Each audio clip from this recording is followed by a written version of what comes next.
آپ کو ہماری اسپیشل ٹرانسمیشن میں، اور بات ہو رہی ہے انڈیا پاکستان کے گیم پر، جو کہ کل super Sunday, big game, big day, اور کس طرح سے پاکستان کم از کم غلطیاں کر سکتا ہے اور انڈیا کی اسٹرینتھ پہ ہم بات کریں اس کو کیسے ٹیکل کر سکتا ہے. تو ایک بہت بڑی اسٹرینتھ ان کی اسپنرز ہیں. Pakistani spinners in Asia Cup اور Indian spinners in Asia Cup, اس کو بھی کمپیئر کرنے کی کوشش کریں گے. پہلے پاک اسپنر آ رہے ہیں جس میں سائم ایوب 3 میچز 6 وکٹیں، اکانومی ان کی 6.1 کی ہے، اور 3 for 35 انڈیا کے خلاف ان کے بیسٹ بالنگ فگرز.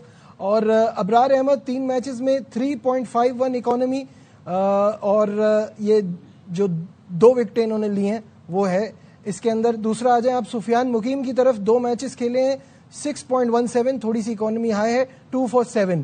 اور پھر محمد نواز 3 میچز 1 وکٹ لی ہے. نواز کی اس ایشیا کپ میں آل راؤنڈ پرفارمنس اتنی اچھی نہیں رہی. یہ ہو گئے پاکستان اسپنر. اب ذرا انڈیا کے اسپنرز پر بھی نظر ڈال لیتے ہیں، جس پہ آبویسلی کسی کو یہاں پہ کوئی دو رائے نہیں ہونی چاہیے تھی. کلدیپ آن ٹاپ، 3 میچز میں 8 وکٹیں ہیں، 5.23، 4 for 7. اکثر پٹیل 3 میچز میں 3 وکٹیں، 4.37 اکانومی ہے، اور 2 وکٹیں انہوں نے لی ہیں، مطلب 2 for 18 ان کا بیسٹ ہے. ورن چکرورتی کی 2 میچز میں 2 وکٹیں، 4.66. دونوں کے اسپنرز کو دیکھتے ہوئے باسط بھائی کیا سوچ رہے ہیں، کتنا ڈفرنس ہے؟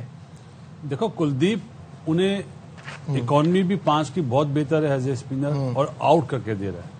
T20 میں آؤٹ کا بہت زیادہ چانس ہے کہ وہ آؤٹ کرنے والی ٹیم جب آؤٹ ہوتی ہے تو پریشر میں آتی ہے. اسی طرح سائم نے آؤٹ تو کریں، اگینسٹ انڈیا بات کر رہا ہوں، دوسری ٹیموں کے سامنے اس نے رن زیادہ دے دیے. اگر آپ دیکھیں نو ڈاؤٹ 3 وکٹیں اس نے لی ہیں، اور وہ بیٹسمین جس طرح کا تھا اس حساب سے الٹ بالنگ میں کر رہا ہے، بالنگ اچھی کر رہا ہے. ابرار سب سے اچھا بالر ہے، صحیح بات ہے. اکانومی آپ دیکھ لیں اور اس کے آؤٹ کم ہے، کیونکہ سامنے والے اس کو بہت زیادہ ڈیفینسو سنبھل کے کھیلتے ہیں کہ یہ بہت ڈینجرس بالر ہے. تو فرق ان کے اسپنر کانفیڈنس لیول بھی اور جیتے ہوئے. ہم ہارے میں تو ہمارے جیسے آپ نے نواز نے بولا کہ نواز نے 1 آؤٹ کرا ہے، تو ہمارے سفیان مقیم یہ اگر جیتے ہوئے ہوتے نا تو ان کا کانفیڈنس لیول ڈفرنٹ ہوتا.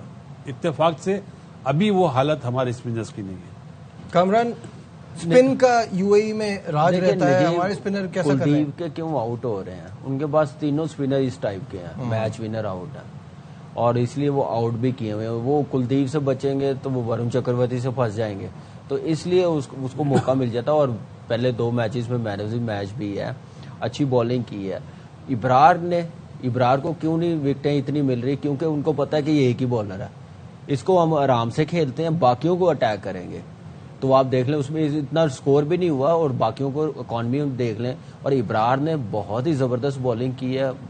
میں سمجھتا ہوں اس کے ساتھ اگر کوئی اور بالر ساتھ دے، فاسٹ بالنگ دے، وہ اور زیادہ آؤٹ کرے گا. کیونکہ بیٹسمین پھر سمجھ جاتے ہیں کہ بھائی اس کو رسک نہیں لینا، اس کو سروائیو کریں گے، باقیوں کو ہم لوگ ٹارگٹ بنائیں گے. تو وہ اس میں کامیاب ہو رہا ہے. لیکن اس کی اکانومی اور بالنگ بڑی زبردست، ڈے بائی ڈے بہتر ہو رہا ہے. میں صرف عمان اور یو اے والی میچ کی نہیں، انڈیا کے خلاف جو بالنگ کی ہے نا بہت زبردست ہے. یہی اچھے اسپنر کی نشانی ہے. ایک چیز ایڈ کروں گا، عموماً بمراہ 2 اوور کرتا ہے پاور پلے میں نا، اس ایشیا کپ میں وہ 3 اوور کر رہا ہے، کیونکہ وہ بچا رہا ہے پانڈیا کو.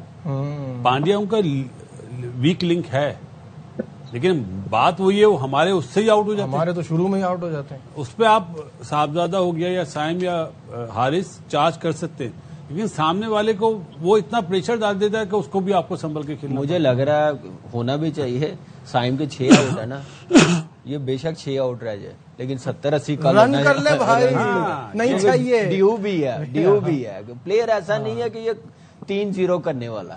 کھیلتا اچھا لگتا ہے، لیکن اس کے لیے آپ کو تھوڑا مائنڈ لگانا پڑتا ہے. جو کٹ شاٹ پہ وہ لیٹ مارے نا، بیٹنگ کوچ صاحب کو چاہیے اس کو کٹ کھلائیں، وہ بولو کور پہ مارے، پوائنٹ پہ نہ مارے، کور پہ مارے. فیلڈنگ جب وہ پہلے مارے گا نا ایسے، تو پھر خود بخود لگیں گے.